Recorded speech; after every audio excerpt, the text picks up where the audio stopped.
बदवी ईसाई और उनके दीगर साथी जो शहर में पनाह लेने आए थे, मुकाबले पर उतर आए। उन्होंने शहर पनाह के ऊपर जाकर मुसलमानों पर तीर बरसाने शुरू कर दिए। अका बिन इब्बी अका को और तमाम जंगी कैदियों को आगे लाओ, खालिद ने हुक्म दिया। जरसी देर में बदवी कैदियों को सामने ले आए। खालिद ने अका को बाजू से पकड़ा और इसे इतनी आगे ले गए जहां वो शहर पनाह से आने वाले तीरों के जद में थे। ये है तुम्हार अलिफ सरदार। खालिद ने बड़ी बुलंद आवाज से कहा, तुम उसे बहादुरों का बहादुर समझते थे, उसने तुम्हारी दोस्ती फारिस वालों से कराई थी। कहाँ हैं तुम्हारे दोस्त? खालिद ने अका को आगे करके कहा, इससे पूछो मारा अपनी फौज को बचाकर कहाँ ले गया है। फिर बेशुमार कैदियों को आगे कर दिया गया। ये हैं तुम्हारे भाई? खालिद ने कहा, चलाओ तीर सब उनके सीनों में उतरेंगे। ये खबर किसी तरह शहर में फैल गई कि किले के बाहर मुसलमान बनी तगल्लुब और दीगर कबीलों के कैदियों को लाए हैं। इन कैदियों में से कई एक के बीवी बच्चे और लवाहिकीन शहर में थे। उनकी बस्तियां तो कहीं और थीं, लेकिन उनकी सलामती के लिए उन्हें ऐन अल-तमर में ले आए थे। जंग की सूरत में वो उन्हें अपनी बस्तियों में महफूज नहीं समझते थे। इन औरतों और बच्चों को जब पता चला कि उनके कबीलों के कैदी बाहर आए हैं, तो माएं अपने बच्चों को उठाए शहर की दीवार पर आ गईं। मान जंग में जाने वालों में से जो वापस नहीं आए थे, उनकी बीवियां, बहनें समाई और बेटियां इस उम्मीद पर दीवार पर आई थीं कि उनके आदमी कैदियों में होंगे। इन औरतों ने दीवार के ऊपर हंगामा बपा कर दिया। वो अपने आदमियों कर पुकार रही थीं। जिन्हें अपने आदमी कैदियों में नजर नहीं आ रहे थे, वो आहविजरी कर रही थीं। तीर अंदाज उन्हें पीछे हटा रहे थे, मगर ऊर्त पीछे नहीं हिट रही थी। हम तुम्हें ज्यादा मोहलत नहीं देंगे। खालिद के हुक्म से उनके एक मुहाफिज ने बुलंद आवाज से कहा, हथियार डाल दो और दरवाजे खोल दो। अगर हमारे मुकाबले में तुम हार गए और दरवाजों में हम खुद दाखिल हुए तो तुम सब का अंजाम बहुत बुरा होगा। हम अपनी 2 शर्तों पर दरवाजा खोलने पर आमादा है। दीवार के ऊपर से आवाज आई, तुम्हारी कोई शर्त नहीं मानी जाएगी। खालिद की तरफ से जवाब गया, हथियार डाल दो, दरवाजे खोल दो, तुम्हारी सलामती इसी में है। बनी तगल्लुब और उन के इत्तेहादी कबीले जानते थे कि उनकी सलामती इसी में है कि हथियार डाल दें और मुसलमानों से रहम की दरख्वास्त करें। चुनांचे उन्होंने दरवाजे खोल दिए और मुसलमान शहर में दाखिल हुए। इस वक्त की तहरीरों से पता चलता है कि मुसलमानों ने किसी शहरी को परेशान नहीं किया, अलबत्ता मुसलमानों के खिलाफ जो बदवी लड़े थे, इन सब को कैदी बना लिया गया। ये इन कैदियों के लवाहिकीन पर मुनहसिर था कि वो खालिद का मुकर्रर किया हुआ फिदिया अदा करके अपने कैदियों को रहा करा लें। तमाम शहर की तलाशी ली गई। शहर में एक इबादतगाह या दर्सगाह थी जिसमें पादरी बनने की तालीम दी जाती थी। उस वक्त 40 नौ उम्र लड़के ज़ेर तालीम थे। इन सब को पकड़ लिया गया। इनमें से अक्सर ने बाद में इस्लाम कबूल कर लिया था और उनमें से एक को तारीख इस्लाम की एक नामवर शख्सियत का बाप होने का शर्फ हासिल हुआ। इस लड़के का नाम नसीर था। उसने इस्लाम कबूल किया और एक मुसलमान औरत के साथ शादी की जिसने मूसा बिन नसीर को जन्म दिया।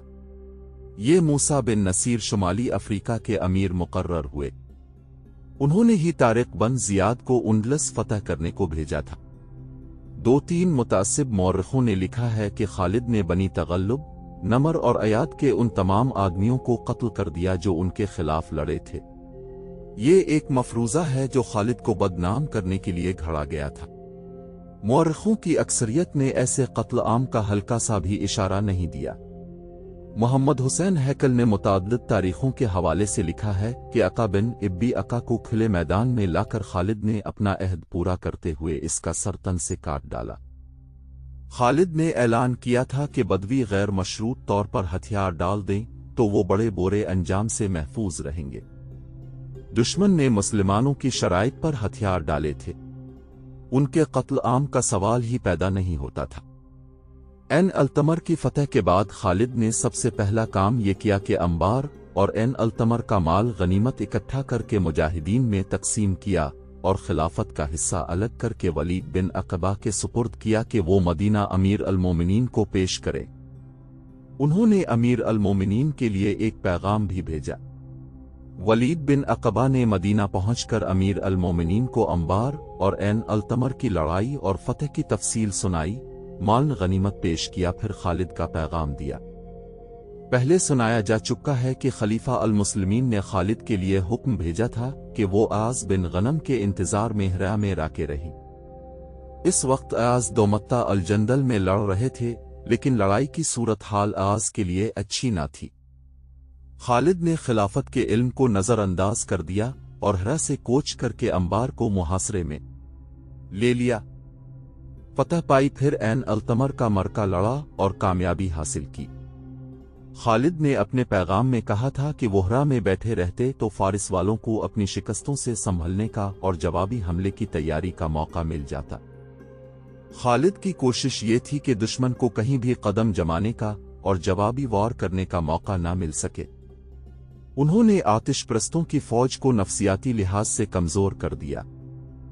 खालिद ने अमीर अल-मोमिनीन की हुक्म उदूली तो की थी, लेकिन अमलन साबित कर दिया था कि ये हुक्म उदूली कितनी जरूरी थी। आज़ अभी तक दुवम अल-जंदल में फंसे हुए थे और उनकी कामयाबी की तवक्को बहुत कम थी। खालिद ने जो मुनासिब समझो किया। खलीफा अल-मुस्लिमीन ने वलीद बिन अक़बा से कहा। उसने जो सोचा था वही हुआ। आज़ की तरफ से अकले आ रही हैं, वो उम्मीद अफजाक नहीं। दुवम अल-जंदल पर हमारा कब्जा बहुत जरूरी था, लेकिन अब मुझे आज़ के मुतालिक तशवीश होने लगी है। इब्न अक़बा, तुम ऐन अल-तमर वापस ना जाओ, दोमत्ता अल-जंदल चले जाओ और वहां की सूरत हाल देख के खालिद के पास जाओ और इसे कहो कि आज़ की मदद को पहुंचे। वलीद बिन अक़बा रवाना हो गए। आज़ खुद भी परेशान थे। इसके साथ जो सालार थे वो उन्हें कह रहे थे कि इस सूरत हाल से निकलने के लिए मदद की जरूरत है, वरना शिकस्त का खतरा साफ नजर आ रहा था। आखिर मुअर्रिख तबरी और अबू यूसुफ की तहरीरों के मुताबिक आज़ ने खालिद को एक तहरीरी पैगाम भेजा जिसमें उन्होंने अपनी मखदूश सूरत हाल और अपनी जरूरत लिखी। वलीद बिन अक़बा भी आज़ के पास पहुंच गए। उनका जल्दी पहुंचना आसान ना था। मदीना से दुवम अल-जंदल का फासला 300 मील से कुछ कम था और ज्यादातर इलाका सहराई था। पहुंचना जल्द था। वलीद जब आज़ के पास पहुंचे तो वो जैसे होश और हवास में नहीं थे। उन्होंने आराम की न सोची, आज़ की सूरत हाल देखी। मैंने खालिद को मदद के लिए कल ही पैगाम भेजा है। आज़ ने वलीद बिन अक़बा से कहा। मालूम नहीं वो खुद किस हाल में है, लेकिन मेरे लिए और कोई चारा नहीं, तुम देख रहे। अल्हम्दुलिल्लाह, वलीद ने कहा। खालिद ने आतिश प्रस्तों की शहंशाही और उनकी जंगी ताकत को जड़ों से उखाड़ फेंका है। अमीर अल-मोमिनीन ने मुझे तुम्हारे पास भेजा है कि तुम्हारी जरूरत का जायजा लेकर उन्हें बताऊं, लेकिन तुम्हें फौरी मदद की जरूरत है। मैं मदीना जाने के बजाय ऐन अल-तमर चला जाता हूं। खालिद तुम्हारी मदद को आएगा। ये इस दौर की फर्ज शनासी और जज्बा था जिसमें खुशामद, दिखावे और काम चोरी का जरा सा भी अमल दखल ना था। वलीद बिन अक़बा ने ये ना सोचा कि वो वापस मदीना जाएं और खलीफा के हुक्म के मुताबिक उन्हें अपनी कारगुजारी बढ़ा चढ़ा कर सुनाई और साथ ये कहीं कि हुजूर आज़ तो बड़ा नालायक सालार है, अगर उसकी जगह में होता तो यूं करता। मगर वलीद ने देखा कि सूरत हाल मखदूश है तो वो अपने हाकिम खुद बन गए और मदीना के बजाय ऐन अल-तमर को घोड़ा दौड़ा दिया। उनके सामने पूरे 300 मील सहराई मुसाफत थी। इराक और शाम के सहरा इसी इलाके में मिलते और मुसाफिरों के लिए जान का खतरा बन जाते। वलीद ने अपने घोड़े पर अपने आप पर, अपने 4 मुहाफिजों और उनके घोड़ों पर यह जुल्म किया कि कम से कम आराम के लिए कहीं रुके। वो मौसम गर्मी के उरूज का था, महीना अगस्त का था। दुवम अल-जंदल बहुत बड़ा तिजारती शहर था। दूर दराज ममालिक के ताजिर यहाँ आया करते थे। तिजारत के अलावा यहाँ तिजारत की बदौलत इस शहर को दौलत और ज़र जवाहरात का मरकज समझा जाता था। रसूल अकरम ने इस शहर और इससे मिलने वाली शाहराहों की जुग्राफियाई पोजीशन देखकर इस पर फौज कशी की थी। ये मुहिम ग़ज़वा तबूक के नाम से मशहूर हुई। इस वक्त दोमत्ता अल-जंदल का हाकिम और कलादार इक़्क़िदर बिन अब्दुल मालिक था। उसने मुसलमानों का मुकाबला बेजिगरी से किया था। खालिद भी इस मरके में शरीक थे। उन्होंने इक़्क़िदर को गैर मामूली शुजाअत का मुजाहरा करते हुए जिंदा पकड़ लिया था और उसकी सिपा ने हथियार डाल दिए थे। इक़्क़िदर बिन अब्दुल मालिक ने रसूल करीम की इताअत कबूल कर ली और वफादारी का हलफ उठाया। उसने इस्लाम भी कबूल कर लिया था। इस तरह ये इतना बड़ा शहर मुसलमानों के ज़ेर नगी आ गया था। रसूल अल्लाह की वफात के साथ ही इर्तिदाद का फितना तूफान की तरह उठा था। इक़्क़िदर भी मदीना से मुनहरिफ हो गया और उसने इताअत और वफादारी के मुआहदे को अलग फेंक दिया। उसने दुवम अल-जंदल को एक रियासत बना लिया जिसके बाशिंदे भी ईसाई थे और बुत परस्त भी। ईसाइयों का सबसे बड़ा और ताकतवर कबीला कलब था। अमीर अल-मोमिनीन ने इक़्क़िदर बिन अब्दुल मालिक की सरकोबी के लिए और इसे अपनी इताअत में लाने के लिए आज को एक लश्कर देकर भेजा था। वहां जाकर आज ने देखा कि उनका लश्कर तो बहुत थोड़ा है और दुश्मन कई गन्ना ताकतवर है, लेकिन मदीना से तकरीबन 300 मील दूर आकर वापस चल पड़ना तो मुनासिब ना था। दोमत्ता अल-जंदल की दीवार ऊंची और मजबूत थी। पूरा शहर बड़ा मजबूत किला था। आज ने शहर का मुहासरा किया जो मुकम्मल ना था। एक तरफ रास्ता खुला था। इक़्क़िदर की सिपा की कुछ नफरी बाहर आती और मुसलमानों पर हमला करती। कुछ देर लड़ाई होती और ये नफरी भागकर किले में चली जाती। इन हमलों के अलावा किले की दीवारों से मुसलमानों पर तीरों का मीन बरसता रहे और इसके जवाब में मुसलमान तीरंदाज दीवारों पर तीर फेंकते रहते। उन्होंने किले के दरवाजों पर भी हिले बोले मगर किले का दिफा तवक्को से ज्यादा मजबूत था। मुसलमानों के खिलाफ जंग का पांसा इस तरह पलट गया कि कबीला कलब के ईसाइयों ने अकब से आकर मुसलमानों को घेरे में ले लिया। वो मुसलमानों पर बढ़ बढ़कर हमले करते थे और मुसलमान जान की बाजी लगाकर हमलों को रोकते और पसपा करते थे। मुसलमानों की इस बेखौफी को देखकर ईसाइयों ने हमले कम कर दिए, मगर मुसलमानों को घेरे में रखा था कि वो पसपा ना हो सकी और रसद वगैरह की कमी से परेशान होकर हथियार डाल दे। आज ने ये इंतजाम कर रखा था कि एक जगह रास्ता खुला रखा और उसकी हिफाजत के लिए आदमी मुकर्रर कर दिए थे। ये सूरत हाल मुसलमानों के लिए बड़ी खतरनाक थी। उनका जानी नुकसान खासा हो चुका था। जख्मियों और शहीदों की तादाद बढ़ती जा रही थी। मुसलमान जिंदा रहने के लिए लड़ रहे थे। साफ नजर आ रहा था कि शिकस्त उन्हीं की होगी। दिन पे दिन गुजरते जा रहे थे। खालिद एन अल-तमर को अपने इंतजाम में लाने के काम से फारिग हो चुके थे। उन्होंने उम्माल मुकर्रर कर दिए थे।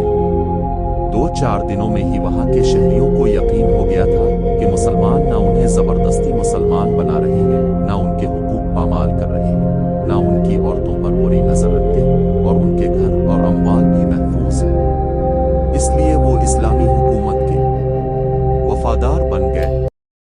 खालिद के पास आज का कासिद पहुंचा और उनका तहरीरी पैगाम दिया। आज जिस मुसीबत में फंस गए थे वो लिखी थी। तफसील कासिद ने बयान की। दूसरे ही दिन वलीद बिन अक़बा पहुंच गए। उन्होंने खालिद से कहा कि एक घड़ी जो गुजरती है वो आज और इस के मुजाहिदीन को शिकस्त और मौत के करीब धकेल जाती है। शिकस्त, खालिद ने पुरजोश लहजे में कहा। खुदा की कसम, इस्लाम की तारीख में शिकस्त का लफ्ज नहीं आना चाहिए। क्या इक़्क़िदर बिन अब्दुल मालिक मुझे भूल गया है? क्या वो हमारे रसूल को भूल गया है जिन्होंने इसे इताअत पर मजबूर किया था? क्या वो हमारे अल्लाह को भूल गया है जिसने हमें इस पर फतह अता की थी? तारीख शाहिद है कि बदले हैं तो इंसान बदले हैं, अल्लाह नहीं बदला। अल्लाह ने फतूहात को शिकस्तों में उस वक्त बदला था जब मुसलमान बदल गए थे और खुदा के बंदों के खुदा बन गए थे। खालिद ने आज को पैगाम का तहरीरी जवाब दिया। इस दौर में अरबों की तहरीरों का अंदाज शायराना हुआ करता था। मौरखों ने लिखा है कि खालिद का जवाब मंजूम अंदाज का था। उन्होंने लिखा, मिन जानिब खालिद बिन वलीद बनाम आज, मैं तेरे पास बहुत तेज पहुंच रहा हूं। तेरे पास ऊँटियां आ रही हैं जिन पर काले और जहरीले नाग सवार हैं। फौज के दस्ते हैं जिनके पीछे भी दस्ते आगे भी दस्ते हैं। जरा सब्र करो, घोड़े हुआ की रफ्तार से आ रहे हैं, उन पर तलवारें लहराने वाले शेर सवार हैं, दस्तों के पीछे दस्ते आ रहे हैं। पैगाम का जवाब कासिद को देकर खालिद ने इसे कहा कि वो जितनी तेजी से आया था से ज्यादा तेज दोमत्ता अल-जंदल पहुंचे और आस को तसल्ली दे। इसके साथ ही उन्होंने अपने एक नायब सालार उयम को बुलाया। इब्न काबुल असलमी, खालिद ने कहा, क्या तू जानता है कि मैं तुझे कितनी बड़ी जिम्मेदारी सौंप रहा हूं? अल्लाह मुझे हर इस जिम्मेदारी को निभाने की हिम्मत व अक्ल अता फरमाए जो मुझे सौंपी जाए। उयम ने कहा, मेरी जिम्मेदारी किया होगी इब्न वलीद। एन अल-तमर खालिद ने कहा, इसका इंतजाम और उसकी हिफाजत।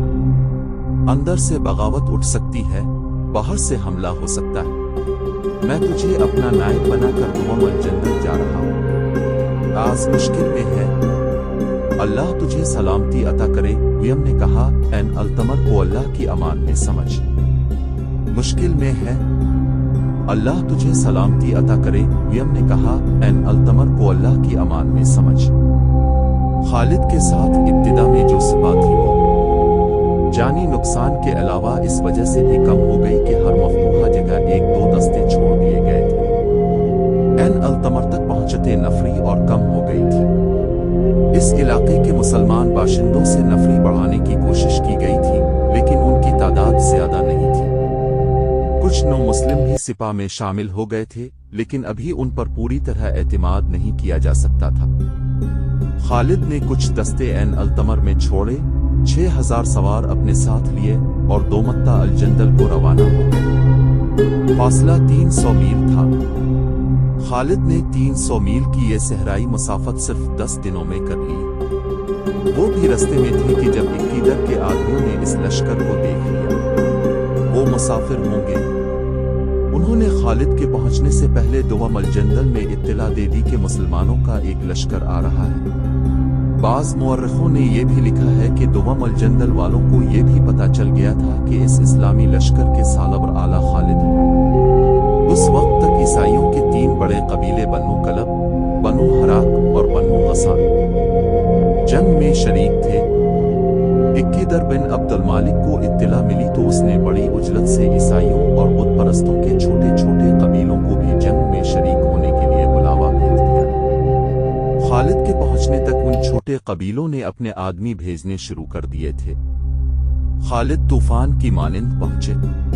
मुजाहिदीन ने खालिद के कहने पर जोश व खरूश से नारे लगाने शुरू कर दिए। आज के लश्कर ने ये नारे सुने तो सारे लश्कर ने नारे लगाए। उनके हारे हुए हौसले तरोताजा हो गए। खालिद ने मैदान जंग का जायजा लिया, फिर किले के अर्द गिर्द दौड़ा दौड़ा कर किले की दीवारों का जायजा लिया और किले की दीवारों पर खड़े दुश्मन को देखा। दुश्मन की फौज के 2 हिस्से थे। एक का सालार आला इक्कीदर बिन अब्दुल मालिक और दूसरे का जोदी बिन रबिया था जो किले के बाहर था। किले के बाहर उन छोटे छोटे कबीलों के आदमी भी जमा हो गए थे जो इक्कीदर के बुलावे पर अभी अभी आए थे। उनके लिए किले का कोई दरवाजा न खुला क्योंकि खालिद की आमद किले के लिए बड़ी खतरनाक थी। खालिद दहशत दूसरा नाम था। खालिद दुश्मन पर जो नफ्सियाती वार करते थे इसका असर मुस्तकिल होता था। ऐसा ही एक जख्म इक्कीदर बिन अब्दुल मालिक पहले ही खालिद के हाथों खा चुका था। खालिद तो सोच रहे थे कि वो किले में किस तरह दाखिल हो सकते हैं, लेकिन उनकी दहशत किले के अंदर पहुंच चुकी थी। इक्कीदर ने ईसाई सरदारों को बिलर खा था और उन्हें कह रहा था कि वो खालिद से टुकर ना ले और सुलह कर ले। ईसाई सरदार उसका मशवरा नहीं मान रहे थे। मेरे दोस्तों, तकरीबन तमाम मुअर्रिखों ने इसके ये अल्फाज लिखते, खालिद से जितना मैं वाकिफ हूं इतना तुम नहीं हो। मैं नहीं बता सकता कि इसमें कैसी ताकत है।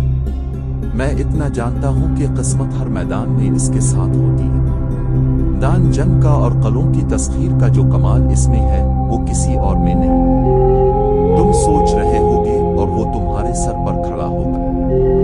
खालिद के मुकाबले में जो कौम आती है, खा ताकतवर खा कमजोर, वो खालिद के हाथों पिट जाती है। मीर उमशोरा तस्लीम करो और खालिद से सुलह कर लो। عیسائیوں نے خالد سے شکستیں کھائی تھیں، وہ انتقام لینا چاہتے تھے۔ تم اس سے لڑو گے تو ہار جاؤ گے، عقیدر نے کہا، پھر وہ تم پر رحم نہیں کرے گا۔ اگر لڑے بغیر صلح کر لوگے تو وہ تمہاری جان، تمہاری عورتوں اور تمہارے اموال کی حفاظت کرے گا، مگر تم اس کا مقابلہ کر ہی نہیں سکتے کیونکہ تم اس کی چالیں نہیں سمجھتے۔ ہم لڑے بغیر شکست تسلیم نہیں کریں گے۔ عیسائی سرداروں نے متفقہ فیصلہ دے دیا، پھر تم میرے بغیر لڑو گے؟ عقیدر نے کہا، میں اتنا بڑا شہر تباہ نہیں کراؤں گا۔ عیسائی سردار لڑنے کے ارادے سے چلے گئے۔ انہیں عقیدر کے ارادوں کا اس کے سوا کچھ علم نہیں تھا کہ وہ لڑنا نہیں چاہتا۔ رات کا پہلا پہر تھا۔ خالد کا سالار عاصم بن عمرو قلعے کے اس طرف گشت پر پھر رہا تھا جدھر علاقہ خالی تھا۔ اسے 4-5 آدمی قلعے سے نکل کر اس کھلے علاقے میں آتے دکھائی دیے، وہ سائے سے لگتے تھے۔ عاصم کے ساتھ چند ایک محافظ تھے۔